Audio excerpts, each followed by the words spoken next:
Bonjour et bienvenue dans le magazine des Français de l'étranger de mars 2019. Au sommaire ce mois-ci, 2 bonnes nouvelles pour les Français de l'étranger. Les études sur le coût de vie se suivent, mais ne se ressemblent pas. Les dangers du virus de la rage en Chine. Enfin, pensez à vos compagnons à poil ou à plumes lorsque vous déménagez. Comme chaque mois, nous débutons ce rendez-vous avec un édito signé par Charles-Henri Chenu, avocat des Français de l'étranger. Une étude vient de sortir sur la protection sociale des Français de l'étranger. Une photographie assez complète et quelques résultats étonnants. D'abord, du côté santé.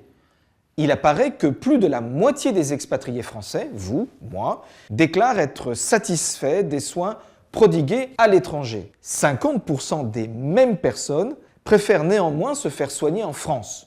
Vous le savez, le coût de la santé est un vrai enjeu pour les non-résidents. C'est en réalité la première des préoccupations. Et on le comprend très bien. Mais ce qui est inquiétant dans cette étude, c'est qu'en 2019, 20% des expatriés ne disposent pas du tout de complémentaires santé. Les expatriés ne sont finalement pas couverts et mettent en péril leur situation de vie personnelle mais aussi vie familiale. C'est là qu'il faut réagir. Il existe en France des assurances privées qui vous couvrent partout dans le monde et pour des sommes tout à fait abordables. Renseignez-vous, ces assureurs sont connus et certains extrêmement performants. Second sujet abordé dans cette étude, les retraites. Sujet extrêmement délicat et sensible, d'autant que le système français n'est pas des plus favorables aux expatriés et que les couvertures locales à l'étranger sont assez défaillantes. Alors l'idée politique est de développer les conventions sociales entre la France et les autres pays partenaires pour permettre de cumuler les points retraite d'un pays comme dans l'autre et de toucher in fine une retraite pleine. C'est parfois le cas, mais pas encore assez. Vous pouvez alors réfléchir et réagir de 2 manières pour vos retraites. 1. Faire une reconstitution de carrière et un vrai recalcul de vos points retraite lorsque vous avez eu une vie active dans plusieurs pays. Là encore, des professionnels connus peuvent vous orienter opportunément. Second réflexe, pensez à des investissements et à des placements, notamment dans l'immobilier, adossés à des emprunts en France qui vous garantissent un revenu locatif parfois non négligeable. C'est souvent beaucoup plus facile et bien plus faisable qu'on ne le croit. Pensez-y et anticipez. Nous sommes là pour vous aider.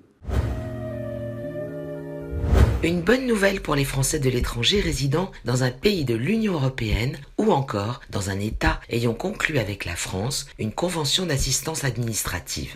En effet, depuis le 1er janvier 2019, ceux-ci se verront exemptés de plus-value sur la vente de leur ancienne résidence principale située dans l'Hexagone. Attention cependant, cette vente doit intervenir au plus tard le 31 décembre de l'année suivant celle du transfert par le vendeur de son domicile fiscal hors de France.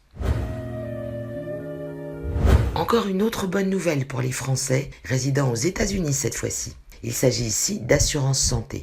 La nouvelle Tax Cuts and Jobs Act, qui annule l'Obamacare précédemment en vigueur, va autoriser les expatriés vivant sur le sol américain à souscrire une assurance santé internationale de leur choix.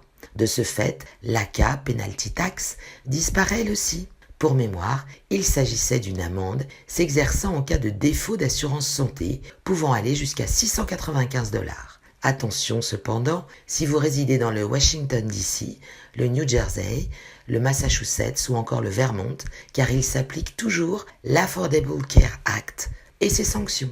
Vous devez donc, si vous résidez dans ces États, continuer à souscrire à un contrat ACA compliant, donc faire appel à des compagnies d'assurance reconnues par le gouvernement. Les études se suivent mais ne se ressemblent pas. C'est un fait avéré si l'on en juge par 2 d'entre elles dont les résultats ont été publiés respectivement fin mai 2018 et il y a quelques jours, fin mars 2019. En effet, d'après la plus récente, l'Economist Intelligence Unit dévoile que Paris devient la plus chère du monde pour les expatriés, à égalité avec Hong Kong et Singapour. En revanche, il y a donc 10 mois, la banque UBS, elle, informait que Zurich était première au palmarès des villes les plus chères du monde, devant Genève et Oslo. Quant à Paris, elle arrivait en 12e position. Alors qui croire ? Eh bien tout simplement les spécialistes en matière de coût de vie, comme le cabinet ECA ou Mercer, qui publient annuellement des enquêtes de ce genre à destination des professionnels RH depuis plus de 20 ans. Ces études leur servant de référentiel en matière de rémunération. En décembre 18, le dernier classement de Mercer indiquait lui que Paris était la 34e ville la plus chère au monde. Alors qu'en Chine, près de 2000 individus meurent de la rage, les autorités encouragent non seulement la population locale, mais aussi les expatriés à se faire vacciner contre ce dangereux virus qui, rappelons-le, est transmis par les morsures, les griffures ou les léchages de chiens, de chats, de chauves-souris, de singes, etc. La maladie prend 3 mois à se déclarer et son issue est fatale. À Shanghai, des dog bite clinics existent désormais dans chaque district et des milliers de doses de vaccins y sont administrées mensuellement. Donc, si vous partez en Asie pour affaires ou pour une mission d'expatriation, pensez aux vaccins contre la rage et surtout pensez à vos enfants qui, de par leur taille et leur attrait pour les animaux, sont des victimes prédisposées. Parce qu'il faut penser à nos compagnons à poil ou à plumes lorsque l'on déménage, interrogez Bailly Déménagement, car tout sera fait pour vous simplifier la vie et faire en sorte que vos petits amis arrivent en pleine forme à destination. Pour un devis, www.déménagement-bailly.com. Merci de nous avoir suivis et rendez-vous le mois prochain.